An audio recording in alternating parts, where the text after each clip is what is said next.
शरीर की सबसे छोटी इकाई हुआ करती है। Group of cell is called tissue and group of tissue is called organ and group of organ is called system. Whole of the systems, many system involved in the body, the mostly 13 system जैसे central nervous system, peripheral nervous system, autonomic nervous system, reproductive system, cardiovascular system, endocrine system, और many system are made by the body. The one of them is cell. Cell is the smallest unit of living tissue. जितने भी living tissue होते हैं उनकी सबसे छोटी इकाई जो है वो सेल हुआ करती है. Cell is the different tissue perform different functions. Cell के डिफरेंट टिश्यूज परफॉर्म करते हैं डिफरेंट फंक्शन को. A cell is made of the following structures. जो नीचे दिए गए स्ट्रक्चर्स हैं इन सब से सेल मिलकर बना है. Such as cell wall,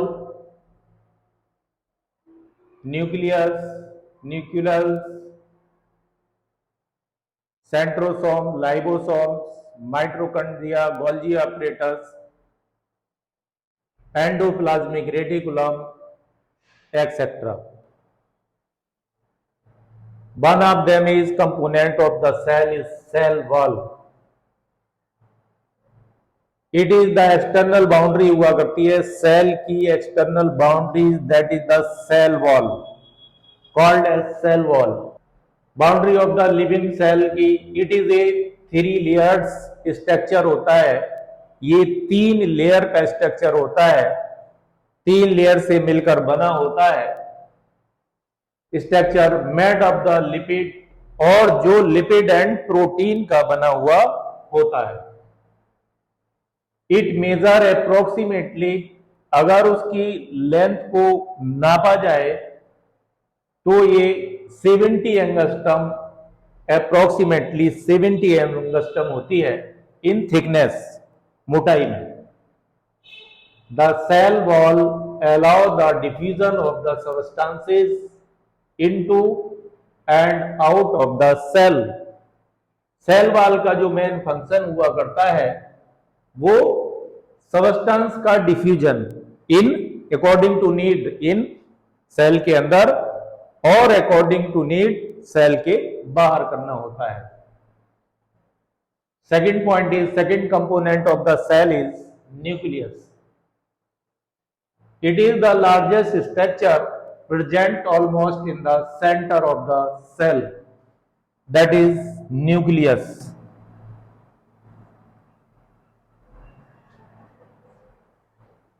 it is the largest structure. ये लार्जेस्ट स्ट्रक्चर होता है almost in the centre of the, almost ये सेल के सेंटर में पाया जाता है या स्थित होता है. इट इज मोर और लेस स्फेरिकल इन सेल. ये गोलाकार हुआ करता है, या कम या थोड़ा, कंप्लीटली या उससे कम. इट इज मोर और लेस, मोर भी हो सकता है, लेस भी हो सकता है. स्फेरिकल इन शेप में होता है. It is bounded by nucleus membrane, और ये जो घिरा रहता है न्यूक्लियस मेम्ब्रेन से घिरा हुआ होता है. द न्यूक्लियस कंटेन, जो न्यूक्लियस के अंदर होते हैं, नंबर ए पोर्शन है इसका न्यूक्लियस और दूसरा है इसका क्रोमेटिन. न्यूक्लियस क्या होता है? It is a highly coiled filamented structure. Coil के जैसा मुड़ा हुआ हाईली कोलाइड है. फिलामेंट इसके अंदर फिलामेंटेड स्ट्रक्चर इसलिए बोला है क्योंकि इसके अंदर many filaments are involve present in the nucleus, nucleus के अंदर पाए जाते हैं। It is not surrounded by a membrane, और ये किसी भी मेम्ब्रेन से घिरा हुआ नहीं होता है। जैसे न्यूक्लियस घिरा हुआ रहता है मेम्ब्रेन से, व्हाट न्यूक्लियस मेम्ब्रेन से, किसी भी टाइप की मेम्ब्रेन से घिरा हुआ नहीं होता है। It is not surrounded by a membrane but it contain the numerous granules, what इसके अंदर बहुत सारे दाने जाने, दैट इज द ग्रेनुअल्स बोले तो जैसे हल्के क्रिस्टल्स हुआ करते हैं, दाने जाने से जो रचनाएं हुआ करती हैं, that is called granules. But it contain numerous, बहुत सारे अलग अलग ग्रेनुअल्स कंटेन करता है, रखता है। Nucleus is the site of the ribosome, ribosomal RNA, ribonucleic acid. तो ये कहलाता है nucleus is the site of ribosomal RNA की साइट हुआ करती है। Site which place where is the present of the RNA. इसका पॉइंट है न्यूक्लियस का, एक न्यूक्लियस हो गया, बी पॉइंट इसका क्रोमेटिन हो गया, chromatin B point. These are fibrous thread present in the nucleus. ये फाइबर्स के थ्रेड जैसे धागे के समान संरचनाएं पाई जाती हैं प्रेजेंट इन न्यूक्लियस, जो कि न्यूक्लियस में प्रेजेंट रहती हैं, उपस्थित रहती हैं। They are compose of DNA, ये जो थ्रेड लाइक स्ट्रक्चर, धागे के समान जो संरचनाएं हुआ करती हैं, वो बनी होती है डीऑक्सी राइबोन्यूक्लिक एसिड की, डीएनए की एंड प्रोटीन की। Deoxy ribonucleic acid and protein की ये बनी होती है। The chromatin thread carry genetic information, इनका काम हुआ करता है जेनेटिक इंफॉर्मेशन को ले जाना according to need of the body. At the time of the cell division, cell division जब होता है सेल की, जैसे प्रोफेज सेल का जो डिवीजन होता है, प्रोफेज, मेटाफेज, एनाफेज, लेगोफेज, टेलोफेज, सेल अपने कंपोनेंट में जब डिवाइड हो जाता है, that causes, that point is called as cell division. At that time कहता है cell division, chromatin condense into the chromosomes, जो क्रोमेटिन हुआ करते हैं वो क्रोमोसोम्स में कंडेंस हो जाते हैं। The number of chromosomes is constant for a particular species of organism, जो ऑर्गेनिज्म हुआ करते हैं, जो प्रजातियां हुआ करती हैं, the number of the chromosomes is constant रहते हैं अलग अलग स्पीसीज के अंदर। जो जैसी स्पीसीज, जितनी भी स्पीसीज हुआ करती हैं, प्रजातियां हुआ करती हैं, सबके अंदर अलग अलग क्रोमेटिन पाए जाते हैं। इन मैन के अंदर there are the 23 pairs of the 46 chromosomes, man के अंदर 23 पेयर्स पाए जाते हैं क्रोमोसोम के, I mean the 46 chromosomes. Third point is cell का cytoplasm.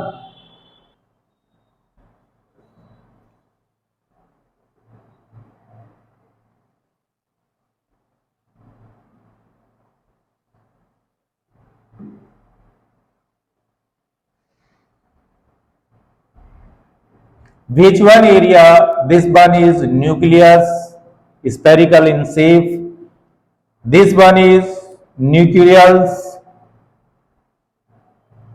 and this area nucleus and cell wall के बीच का area is called as cytoplasm. Which one is called as, which area is called as cytoplasm?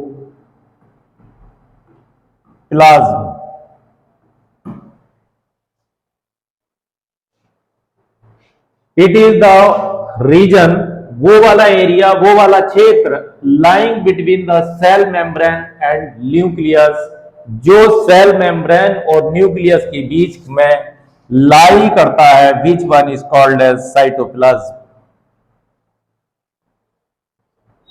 The cytoplasm contain cell organelles like endoplasmic cell organelles के अंदर बहुत सारे components जैसे such as endoplasmic reticulum, जैसे अभी मैंने शो किया था, mitochondria, ribosomes, endoplasmic reticulum, lysosomes, nucleus, Golgi apparatus, mitochondria. There are the million billion of the mitochondria, क्योंकि mitochondria is the powerhouse of the cells which store energy in the form of ATP and ADP. So the cell contain the million billion mitochondria. The component of the cytoplasm and cell wall के जो बीच का area है, nucleus and cell wall के बीच का जो area है, जिसके अंदर बहुत सारे कंपोनेंट्स सच एज जैसे गोल्गी ऑपरेटस है, माइटोकॉन्ड्रिया, लाइबोसोम्स, सेंट्रोसोम, एंडोप्लाज्मिक रेटिकुलम, ये सारे कंपोनेंट इसी एरिया के अंदर पाए जाते हैं। Cytoplasm contain the organelles which one is called as, जैसे मैंने अभी बोला, like endoplasmic reticulum, Golgi apparatus, mitochondria, lysosome, centrosome, etc. There are the external small bodies होती हैं, ये बाहरी बाउंड्रीज स्मॉल एक्सटर्नल बॉडीज हुआ करती हैं, प्रेजेंट इन द साइटोप्लाज्म, जो कि साइटोप्लाज्म में उपस्थित रहती हैं। They can be separated by the fusing in the tissue homogeneous। वो कहता है दे कैन बी सेपरेटेड, वे हो सकती है अलग अलग बाय सेंट्रीफ्यूजिंग ए टिश्यूज होमोजेनेटिक टिश्यूज के द्वारा वो सेंट्रीफ्यूजिक फोर्स हुआ करता है, उसके द्वारा अलग अलग रहती है। Tissue homogenated at very high speeds, इतने million,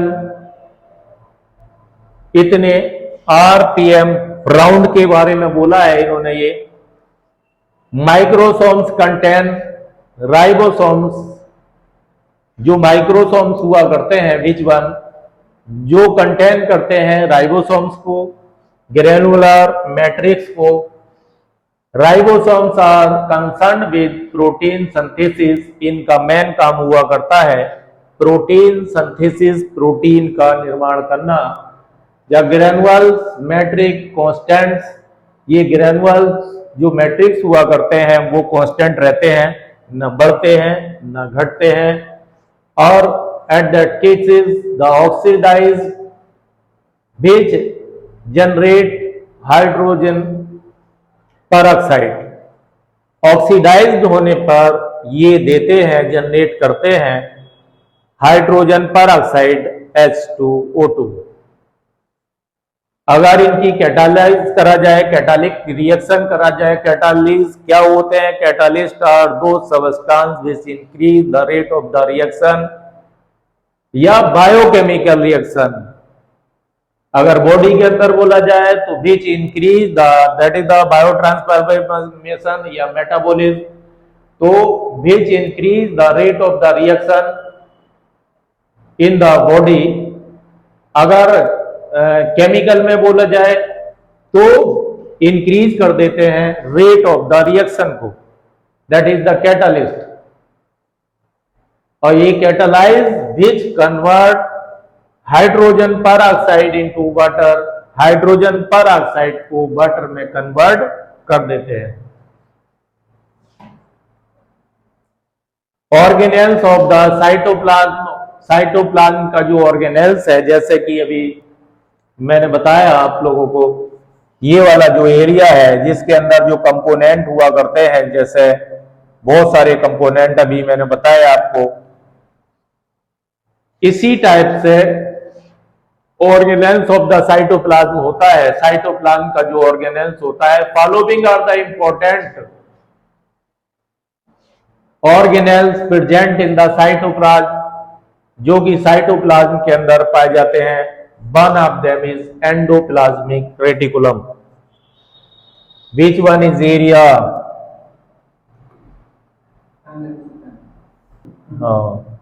good.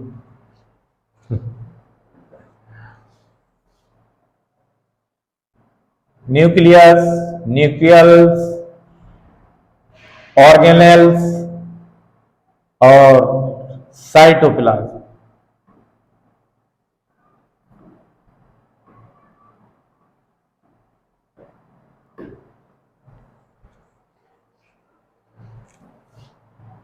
Mitochondria,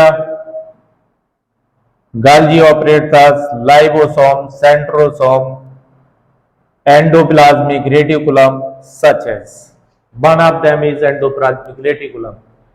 It is the most extensive cell organelles. ये बहुत ही एक्सटेंसिव सेल ऑर्गेनेल्स हुआ करते हैं। ऑर्गेनेल्स बोले तो ये वाला एरिया, साइटोप्लाज्म वाला एरिया, इम्पटी पैलेस, न्यूक्लियस और सेल वॉल के बीच का area, that is called organelles.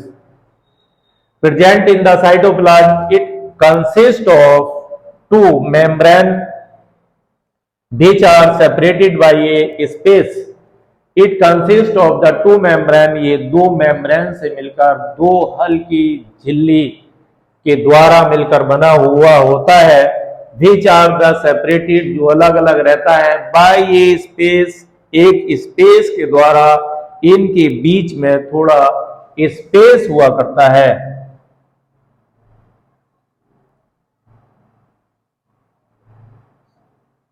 जैसे ये वाला स्पेस इधर मिल गया, मिलना नहीं था ये, और ये इधर स्पेस, इधर स्पेस, इधर स्पेस, इधर स्पेस, इस टाइप से सेपरेट रहता है। सेपरेटेड बाय ये स्पेस, इस पे endoplasmic reticulum of the two type, दो पार्ट टाइप के हुआ करते हैं। दे आर, कौन कौन से हुआ करते हैं?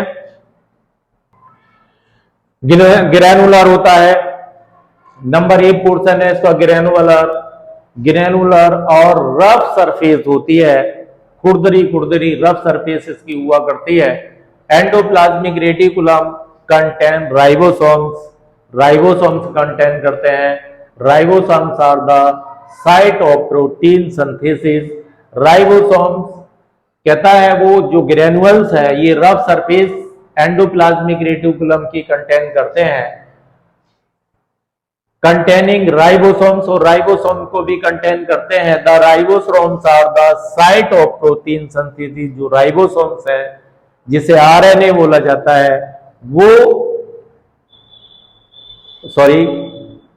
आरएनए नहीं, जैसे राइबोसोम्स बोलते हैं, सिंपली राइबोसोम्स है, जैसे सेंट्रोसोम्स होता है वैसे राइबोसोम्स होता है, इसी टाइप से आरएनए नहीं बोलते उसको। Ribosomes are the site of the protein synthesis, वो वाली जगह, वो वाला पैलेस, वो वाला स्थान जहां पर प्रोटीन का निर्माण होता है सेल के अंदर, वो वाली जगह, उसे प्रोटीन सिंथेसिस कहते हैं। राइबोसोम्स आर द साइट, वो वाली लोकेशन, वो वाला स्थान जहां पर प्रोटीन का निर्माण हुआ करता है।